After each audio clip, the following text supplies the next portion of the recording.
السلام عليكم ورحمة الله تعالى وبركاته. أنا زبير أبو بكر حاشي دكتور سكولك بنادرسون دفعة أفري تمانات. waxaan halkan ugu mahad celinaya waalidiinteeda macallimiinteeda dhammaan ardayda aan isla qalin jabinay difacada afar tamaanaad waxay ahayd waqti dheer oo aan soo dhiganay iskoolka Bradison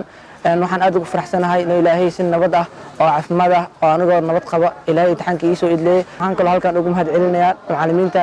aad iyo aad waxa noo soo garab qabtay wax badan aan fahansiiyay waxaan kaloo aad ugu mahad celinaya dhammaan maamulka Bradison qaybihiisa kala duwan